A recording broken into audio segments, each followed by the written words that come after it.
Hello दोस्तों, एक बार फिर स्वागत है आप सभी का हमारे चैनल पर। मेरा नाम है वरुण और हम बात कर रहे हैं इतिहास की, आधुनिक भारतीय इतिहास की हम बात कर रहे हैं। और अब राष्ट्रीय चेतना का विकास होने लग गया है।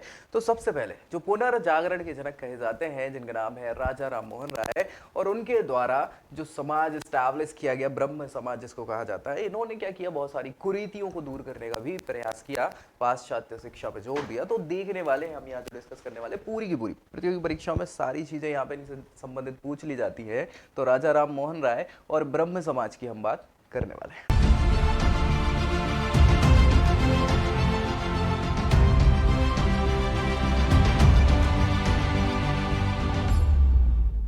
तो चलिए स्टार्ट कर लेते हैं भैया। देखो यार, राजा राम मोहन राय ये आधुनिक भारत और बंगाल के नवयुग का इनको जनक कह दिया जाता है। सीधे सीधे क्वेश्चन पूछे जाते हैं, आधुनिक भारत का जनक किसे कहा जाता है या पुनर्जागरण का जनक किसे कहा जाता है, तो इनको ही कहा जाता है। ठीक है, इन्होंने जो पुरानी हिंदू पारंपरिक मान्यताएं चल रही थी उनको तोड़ते हुए महिलाओं और समाज के हितों में बहुत सारे कार्य किए। याद रखिएगा, सबसे पहले महिलाओं के लिए ये लड़ना स्टार्ट करते हैं।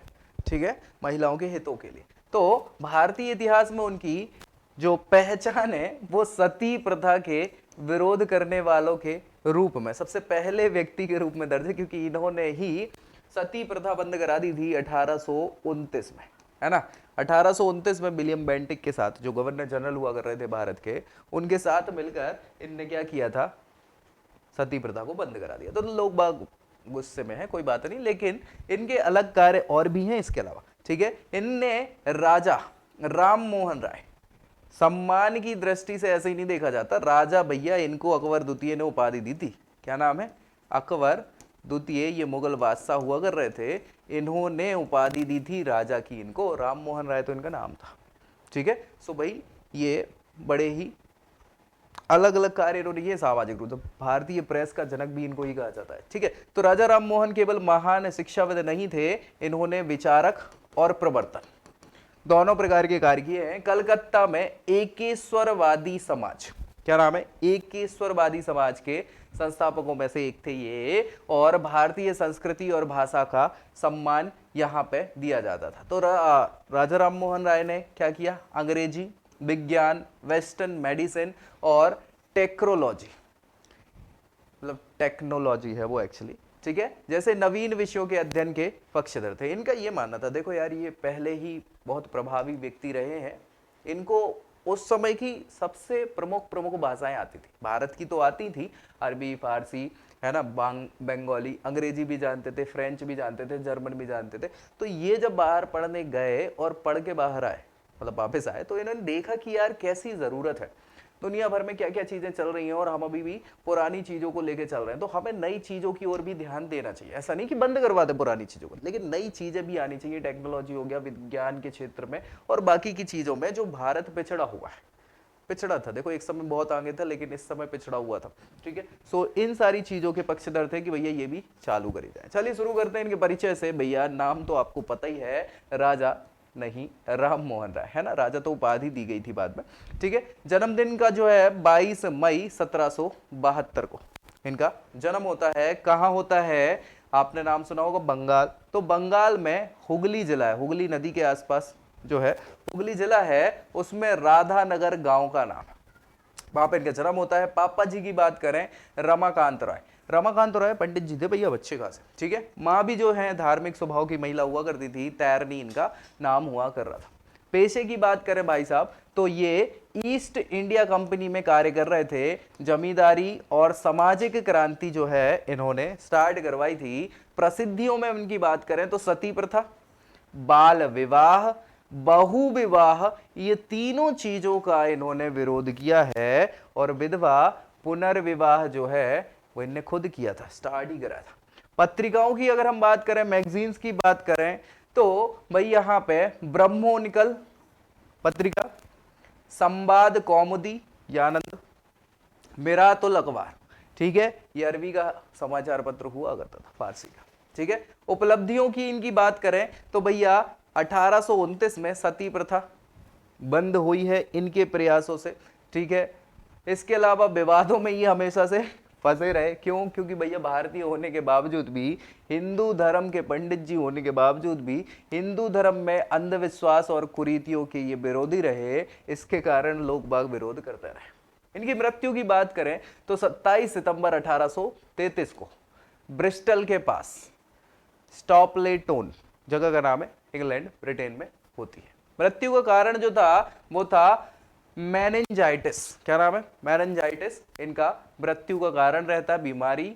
ठीक है। सम्मान की बात करें तो महाराजा अकबर द्वितीय मुगल सम्राट हुआ कर रहे थे, उन्होंने इनको राजा की उपाधि दी। इसके अलावा सोसाइटी एशियाटिक, इन्होंने संस्कृत के अनुवाद में 1824 में उसको क्या किया? सम्मानित किया फ्रांस के द्वारा। ठीक है। चलिए, राजा राम मोहन राय के जो सुधार हैं, क्या क्या सुधार किए, तो सबसे पहला काम जो हमें याद है और रहना चाहिए, क्योंकि सीधा सीधा प्रश्न पूछ लिया जाता है, सती प्रथा का अंत 1829, मूर्ति पूजा का विरोध, महिलाओं की वैचारिक स्वतंत्रता का इनने मतलब सपोर्ट किया एक प्रकार से, जातिवादी जो विचारधाराएं थी उसका विरोध करना चालू किया, वेस्टर्न शिक्षा जो है, पश्चिमी पाश्चात्य शिक्षा जिसको कहते हैं, उसका इन्होंने खूब वकालत करी कि भैया होनी चाहिए। साथ ही साथ पत्रकारिता के जनक कहलाते हैं, भारतीय पत्रकारिता के और भारतीय राष्ट्रवाद के जनक के रूप में इनको जाना जाता है। तो ये सारी की सारी चीजें जो है बहुत इंपॉर्टेंट है, सीधा सीधा पूछ लिया जाता है यहाँ पे। चलिए, ब्रह्म समाज स्टैब्लिश किया गया इनके द्वारा।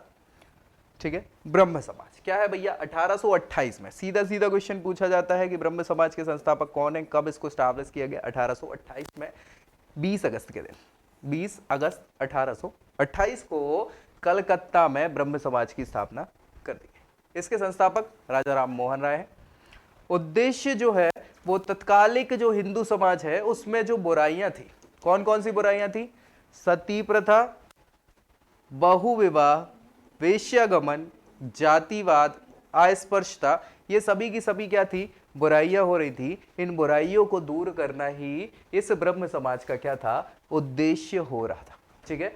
ब्रह्म समाज भारत का सामाजिक धार्मिक आंदोलन हुआ कर रहा था, जिसमें बंगाल के पुनर्जागरण के लिए युवाओं को, युग को प्रभावित कर दिया। राजा राम मोहन राय अपने समय के सबसे विशिष्ट समाज सुधारक माने जाते हैं। सबसे पहले जब समाज सुधारकों की बात आती है भारत में, तो राजा राम मोहन राय का नाम सबसे पहले आता है। 1828 में ब्रह्म समाज को द्वारकानाथ टैगोर ने स्थापित किया था, राजा राम मोहन राय के साथ मिलकर। ठीक है। और इनका उद्देश्य अलग अलग धार्मिक आस्थाओं में जो जनता बटी हुई है उसको इकट्ठा करना और उसमें जो धार्मिक अलग अलग कुरीतियां हैं उनको दूर करना इनका उद्देश्य हो गया था। ब्रह्म समाज के अंतर्गत अलग अलग धार्मिक रूढ़ियों को बंद करा दिया गया। कैसे? जैसे सती प्रथा, बाल विवाह, जाति तंत्र और अन्य सामाजिक जो अलग अलग व्यवस्थाएं हुआ कर रही थी उनको। 1814 में राजा राम मोहन राय जो हैं, इन्होंने सबसे पहले आत्मीय सभा की स्थापना करी थी। इसको याद रखिएगा, 1814 में। और फिर 28 में यही आत्मीय सभा चेंज हो गई, क्या है? ब्रह्म समाज के नाम से जाने लग गई थी। देवेंद्र नाथ ठाकुर जो हैं, उन्होंने इसको आगे बढ़ाया।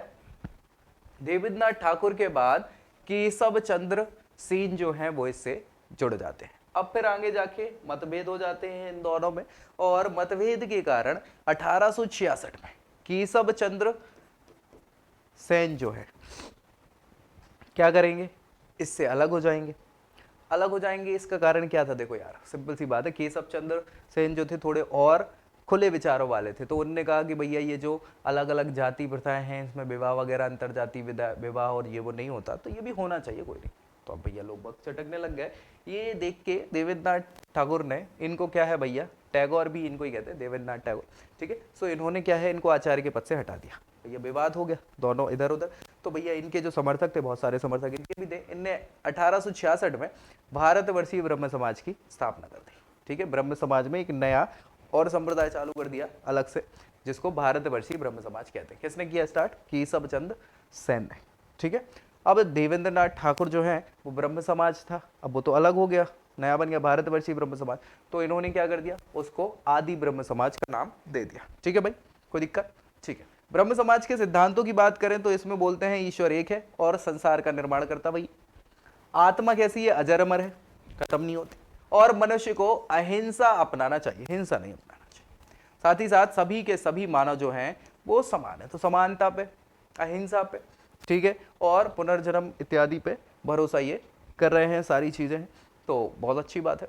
उद्देश्यों में बात करें तो जो कुरीतियां हैं हिंदू धर्म में उनको दूर करना है, लोगों में बौद्धिक और तार्किक जीवन पर यहाँ पे विशेष बल दिलाना है, एक ही ईश्वरवाद, ईश्वर एक ही है उस पर बल देना है, और जो कुरीतियां हैं उनको समाप्त करने का है, यही इनके प्रमुख उद्देश्य थे। कार्यों की बात करें ब्रह्म समाज के तो उपनिषद वेदों की जो महत्वता है वो ऐसा नहीं कि उनको गलत साबित कर रहा है, नहीं नहीं नहीं, ये जो महत्ता है वो तो है, उसको सबके सामने लाना, लेकिन समाज में जो कुप्रथाएं हैं जैसे सती प्रथा, पर्दा प्रथा, बाल विवाह, ये सारी जो कुरीतियां हैं इनको दूर करने का है। इनने क्या किया, किसानों, मजदूरों, श्रमिकों, ये जो बिल्कुल समाज में क्योंकि जातिवाद चल रहा था, है ना, ऊंच नीच छुआछूत, उस पर भी कुरीतियां ही है ना, उस पर भी इन्होंने काम किया। तो किसान, मजदूर, श्रमिक, इनके हितों में बोलना इनने स्टार्ट करा। पाश्चात्य दर्शन, ये थोड़ा सा पाश्चात्य संस्कृति की ओर प्रभावित थे, सो इन्होंने उसके अच्छे अच्छे तत्वों को अपनाने की भी कोशिश करी, बुरे नहीं, अच्छे अच्छे तत्वों को अपनाने की कोशिश यहां पे करते हैं। उपलब्धियों की बात करें सो 1829 में विलियम बेंटिक जो है ना, गवर्नर जनरल हुआ कर रहे थे, सो इन्होंने कानून बनाकर सती प्रथा को अवैध घोषित कर दिया। समाज में सुधार बहुत ज्यादा आया, समाज में जाति, धर्म आदि पर जो भेदभाव हो रहे थे काफी हद तक उनमें कमी आना चालू हुई। आगे चल के ब्रह्म समाज जो है भाई ये 1828 में बनेगा, है ना, आत्मीय सभा से बनता है 1814 वाली। आगे जाके यहां पे देवेंद्र, इधर लिख देता हूं, देवेंद्र नाथ टैगोर, ठीक है, और ये केशव चंद्र सेन, ठीक है। सो भैया मतभेद हो जाते हैं, ये आगे चल के भारतीय ब्रह्म समाज की स्थापना कर देंगे कब, 1866 में, ठीक है, और ये 1866 में इसका नाम बदल के आदि ब्रह्म समाज कर देंगे। फिर इनमें भी केशव चंद्र सेन जो है वो चेंज हो जाते हैं, कुछ काम इनके गड़बड़ हो जाते हैं, इसके कारण 1878 में फिर यही जो भारतीय ब्रह्म समाज है ये साधारण ब्रह्म समाज बन जाता है, और कुछ लोग मिलके भारतीय ब्रह्म समाज जो है वो बना देते हैं, ठीक है, 1878 में। केशव चंद्र सेन और समर्थकों द्वारा भारतीय ब्रह्म समाज 1866 में। देवेंद्रनाथ टैगोर द्वारा जो पुरानी संस्था चल रही थी ब्रह्म समाज, उसकी मौलिकता को ध्यान में रखते हुए इसका नाम बदलकर आदि ब्रह्म समाज कर दिया उसी समय 1866 में। फिर साधारण ब्रह्म समाज 1878 की स्थापना जो है वो भैया उमेश चंद्र दत्त, शिवचंद्र देव और आनंद मोहन बोस, इस संस्था के विचार भी सेम आदि ब्रह्म समाज के जैसे हो रहे थे, ठीक है। सो 1878 में साधारण ब्रह्म समाज ये लोग बनाएंगे, और भारतीय ब्रह्म समाज के नाम से केशव चंद्र सेन जो है वो क्या है, इसको चलाते हैं। तो ये अलग अलग हो जाता है ब्रह्म समाज। हालांकि हमें याद रखना है केवल राजा राम मोहन राय, ठीक है, उसके बाद देवेंद्रनाथ टैगोर आदि ब्रह्म समाज, और केशव चंद्र सेन के द्वारा भारतीय ब्रह्म समाज। कोई दिक्कत परेशानी? चले, इसी के साथ भैया राजा राम मोहन राय ने बहुत ज़्यादा काम किया, ठीक है। उसके बाद अब नेक्स्ट हम बात करेंगे किसकी, किसकी बात करेंगे, तो अगले जो महत्वपूर्ण समाज सुधारक हैं भारत के, कौन है, दयानंद